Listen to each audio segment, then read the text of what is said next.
안녕하세요 형님 누님들. 자유로운 은퇴를 꿈꾸는 달러헌터입니다. 오늘도 달러 사냥을 위해 미국 주식시장으로 사냥을 떠나보겠습니다. 오늘은 15번째 시간으로 머크앤컴퍼니에 대해 알아보도록 하겠습니다. 그럼 오늘의 영상 시작하겠습니다.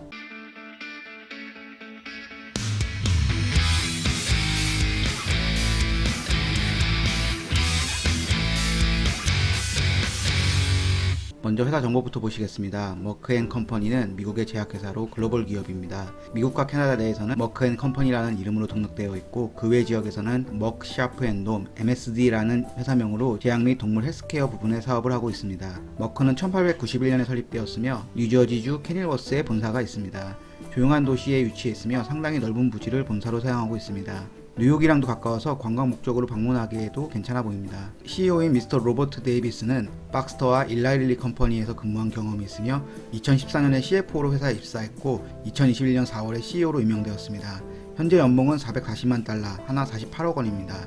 미국 회사 CEO답게 건치 미소가 보기 좋습니다. 직원 수는 6만 7천 명이며 주요 품목은 제약 제품이며 섹터는 헬스케어, 산업군은 의약품 제조입니다. 주요 품목별 매출 구성을 보면 제약 의약품이 88%, 동물 의약품이 11%, 기타 1%입니다. 주요 매출국은 마켓 스크리너 자료 기준 미국 46%, 유럽, 중동, 아프리카 27%, 중국 9%, 일본 6% 순입니다. 연간 재무제표를 보시겠습니다. 21년 매출은 487억 달러로 20년 415억 달러 대비 17% 성장하였고 영업이익은 21년 131억 달러로 20년 55억 달러 대비 138% 성장하였습니다.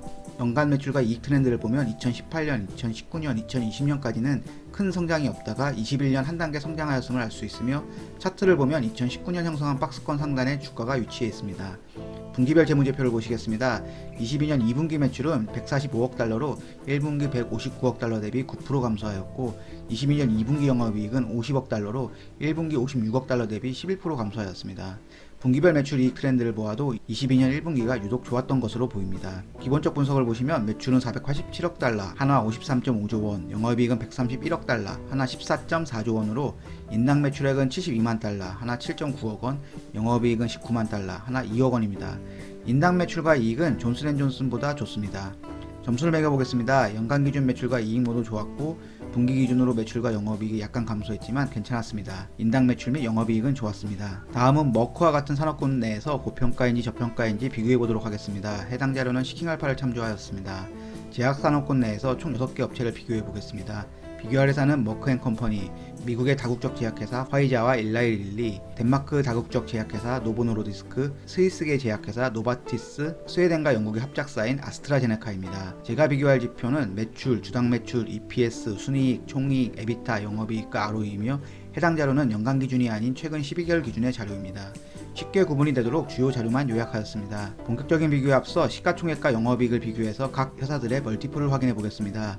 머크의 경우 시가총액이 2218억 달러이고 영업이익은 199억 달러입니다. 영업이익 대비 시가총액의 멀티플은 11입니다. 같은 조건으로 경쟁사들의 멀티플을 계산해보니 대표 코로나 백신 회사인 파이자가 6배, 노바티스가 13배로 저평가 구간이며 아스트라제네카 27배, 엘라이 릴리 33배, 노보노르디스크 36배 수준입니다. 바이오주 치고 시가총액 대비 영업이익 멀티플이 11배이면 저평가 구간이라고 생각됩니다. 좀 더 쉽게 비교해보면 매출은 화이자가 가장 좋고 영업이익 역시 화이자가 압도적으로 좋지만 시가총액은 일라이 릴리가 가장 큽니다. 다음으로 각 항목별로 상위 3개 종목만 체크해 보겠습니다. 먼저 주당 매출은 화이자, 머크, 노바티스 순이고 매출액은 일라이 릴리, 아스트라제네카, 노바티스 순이고 EPS는 노바티스, 머크, 일라이 릴리 순이고 순이익은 화이자, 노바티스, 머크 순입니다.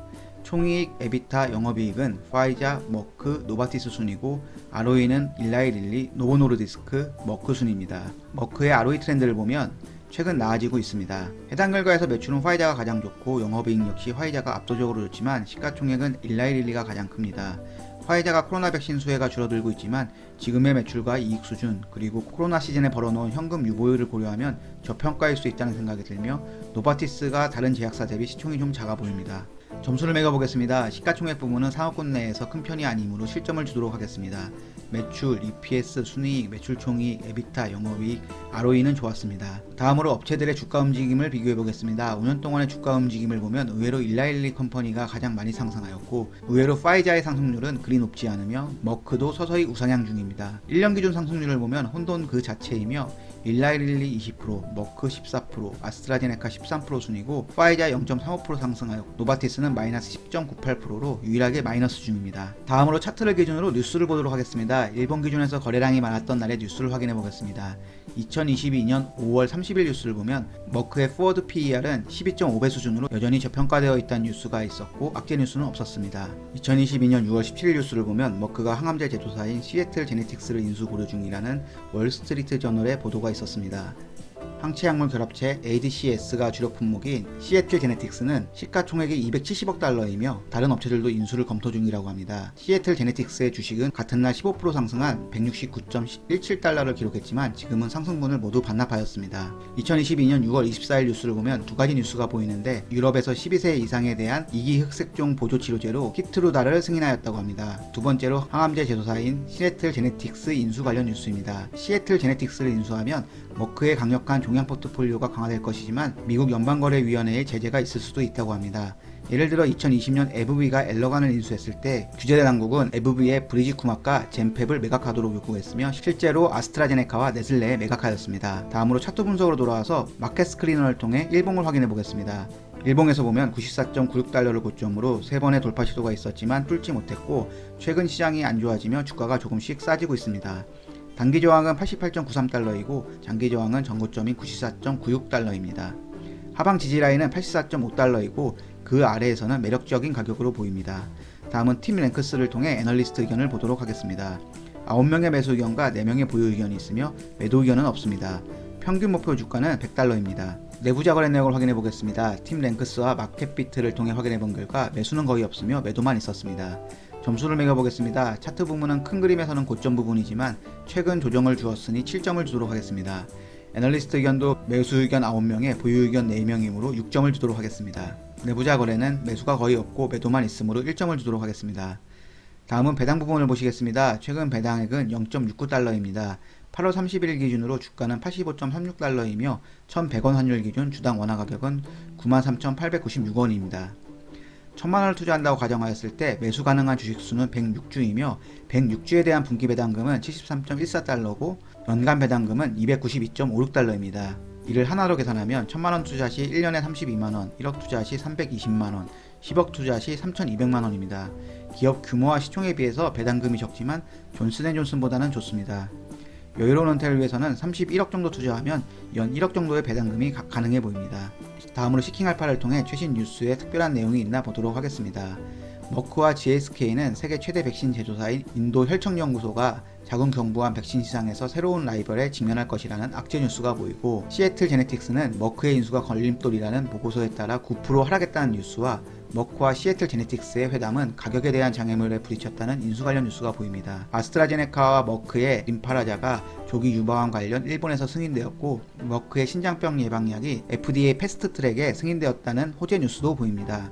다음으로 회사 발표 자료를 통해 필살기가 있는지 보도록 하겠습니다. 제가 볼 것은 M&A, 개발, 투자, 현금 유보율입니다. 최근 발표된 2022년 2분기 보고서를 보도록 하겠습니다. 연봉 48억 원을 받으며 건치미소가 보기 좋은 로버트 데이비스 CEO가 전략과 사업 부분 발표를 하였습니다. 22년 2분기 매출은 146억 달러로 21년 2분기 대비 28% 성장하였고 머크의 코로나 치료제 라게브리오를 제외하면 18% 성장하였다고 합니다. 21년 전체 매출이 478억 달러인데 22년 전체 매출 예상 가이던스는 575억 달러에서 585억 달러로 21년보다 18%에서 20% 성장할 것으로 보고 있습니다. EPS의 경우 22년 2분기 EPS는 1.87달러로 21년 2분기 대비 100% 이상 상승하였습니다. 사업부별로 나눠보면 제약 부분에서는 매출 128억 달러로 21년 대비 28% 성장하였고 동물 헬스케어 분야에서는 매출 15억 달러로 성장하지는 못했습니다. 품목별 주요 포인트를 보도록 하겠습니다. 먼저 매출 비중이 높은 품목군을 확인해 보겠습니다. 면역 항암제 키트루다가 171억 달러로 전체 매출의 35%를 차지하며 자궁 경부암 백신인 가다실이 56억 달러로 전체 매출의 12%이고 당뇨병 치료제 자누비아가 52억 달러로 전체 매출의 11%를 차지합니다. 그리고 애니멀 헬스케어 사업이 55억 달러로 전체 매출의 11%를 차지합니다. 머크의 전체 매출에서 35%를 차지하는 면역 항암제 키트루다에 대해 먼저 알아보겠습니다. 키트루다 매출은 53억 달러로 전 세계 수요 강세와 새로운 적응증 확대에 힘입어 전년 대비 30% 증가했으며 키트루다는 초기암 처방이 계속 늘어나고 있으며 6개의 적응증에 처방되고 있다고 합니다. 키트루다의 21년 매출이 171억 달러였던 걸 고려하면 올해 매출은 200억 달러를 넘어서지 않을까 조심스럽게 예상합니다. 두 번째로 매출 비중이 높은 자궁경부암 백신인 매출인 가다실의 경우 2분기 매출은 17억 달러로 전년 대비 40% 증가했습니다. 미국의 국가에서 매출이 많았으며 특히 중국에서 많이 팔렸다고 합니다. 다만 미국 내 판매는 질병예방통제센터의 구매 패턴으로 인해 감소했다고 합니다. 애니멀 헬스케어 부분을 보면 강력한 수요를 바탕으로 성장했다고 하나 성장폭은 크지 않습니다. 다음으로 22년 전체 가이던스를 확인해 보겠습니다. 이전 가이던스는 22년 전체 매출 예상을 569억 달러에서 581억 달러로 17%에서 19% 성장을 예상했지만 최근 업데이트된 가이던스에서는 575달러에서 585억 달러로 18%에서 20% 성장을 예상했습니다. 큰 폭은 아니지만 회사에서 성장성을 좀 더 좋게 보고 있습니다.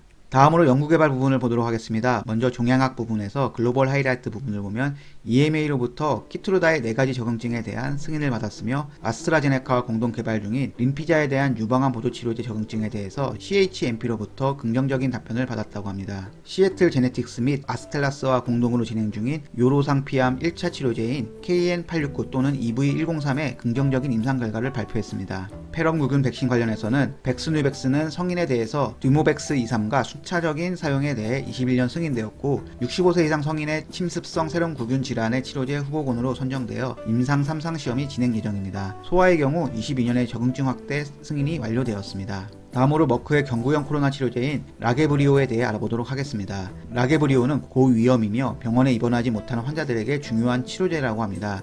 특히 3가지 특장점이 있다고 하는데 경구형 치료제라는 것과 약물 간 상호작용이 낮은 점, 변이 바이러스에도 효과적이라고 합니다. 다음으로 머크가 개발 중인 파이프라인을 보도록 하겠습니다. 약간 겹치는 부분이 있지만 임상 2상 중인 제품이 31개이며 중요한 임상 3상 중인 제품은 종양학 부분 9개, 감염병 부분 3개, 백신 2건, 심혈관 부분이 1개입니다. 총 15건의 임상 3상이 있다는 건 긍정적이라고 생각됩니다. 추가로 현재 등록 중인 제품들도 종양학 부분 3건, 백신 1건, 기침약 1건, 코로나 치료제 유럽 등록 1건입니다. 마지막으로 12개월간의 자금 할당 부분을 보면 사업 개발 부분에 127억 달러를 투자했으며 설비 투자 부분에서 2022년부터 26년까지 160억 달러를 제조 설비에 투자할 것이라고 합니다. 필살기 부분에 점수를 매겨보겠습니다. M&A 가능성은 있고 개발과 투자 부분은 활발히 진행 중이지만 현금 보유가 늘어나지 않으므로 15점을 주도록 하겠습니다. 공시 및 주요 뉴스에서도 호재 뉴스와 악재 뉴스가 공존하지만 호재 뉴스가 더 많으므로 5점을 주도록 하겠습니다. 마지막으로 머크의 총점은 80점입니다. 단기적인 단점으로는 첫 번째로 높은 주가 유치입니다. 고점인 95달러 돌파를 3번 시도했지만 최근 미국 증시 분위기에 맞춰 10% 정도 가격 조정을 주었습니다. 그럼에도 월봉 차트를 보면 아직은 주가 예치가 높다는 생각이 듭니다. 장기적인 단점으로는 오리지널 제품의 특허 만료입니다. 면역항암제 키트루다의 21년 매출액은 171억 달러로 머크 전체 매출의 35%를 차지하고 있습니다. 키트루다는 여전히 성장하고 있지만 특허는 2028년부터 만료 예정입니다. 압도적인 매출과 이익을 창출하는 오리지널 제품의 특허 만료는 머크 입장에서는 가장 풀기 어려운 문제라고 생각합니다. 단기적인 장점으로는 코로나 치료제의 보유입니다. 코로나 시대가 언제 끝날지는 모르겠지만 향후 백신 시장은 성장보다는 감소할 것이고 치료제 시장은 코로나가 끝나는 시점까지 커질 것으로 보고 있습니다. 현재 코로나 치료제는 화이자의 팍스로이드와 머크의 몰루피라비르가 있습니다. 참고로 두 제품의 가격은 700불대로 비슷하며 화이자가 허가 및 중증 예방 효과 면에서 살짝 우위에 있습니다. 장기적인 장점으로는 글로벌 신약 개발 제약회사답게 다양한 신약 파이프라인을 보유 중입니다. 임상 2상이 31건이며 임상 3상은 15건입니다. 두 번째로 동물의약품 분야의 성장성입니다. 머크는 동물의약품 시장에서 글로벌 리더의 포지션을 갖고 있습니다. 인구의 증가, 중산층의 증가, 도시화로 인해 반려동물 시장은 강하고 긴 성장을 가져올 것으로 보고 있습니다. 다양한 제품군과 글로벌 네트워크를 보유하고 있으며 높은 품질의 제조 기술을 보유한 머크가 향후 애니멀 헬스케어 시장에서도 높은 시장 점유율을 차지할 것이라고 생각합니다. 저의 결론은 머크앤컴퍼니는 항암 치료제와 백신, 코로나 치료제 등의 오리지널 의약품의 강점이 있는 글로벌 제약회사입니다. 시가총액 대비 영업이익의 멀티플은 11배로 저평가 구간으로 보이며 퍼추이는 19년 14.35, 20년 16.93, 21년 12.66으로 낮아졌습니다. 무엇보다 면역항암제 키트루다를 보유한 종양학 부분의 강자로 자궁 정부암 백신, 코로나 치료제 등의 우수한 제품군을 갖추고 있고 신약 개발 및 신제품 런칭에도 적극적인 글로벌 제약회사입니다. 투자하실 생각이라면 키트루다 특허 만료 시기와 임상 3상이 진행 중인 제품들의 신약 개발 일정을 꾸준히 확인하시는 걸 추천드립니다. 다음번에는 제약산업군 내에서 조금 가벼운 종목으로 머크의 인수설이 돌고 있는 시애틀 제네틱스의 분석 영상으로 돌아오겠습니다. 형님 누님들의 행복한 은퇴를 응원합니다. 긴 영상 시청해주셔서 감사합니다. 구독과 좋아요는 사랑입니다.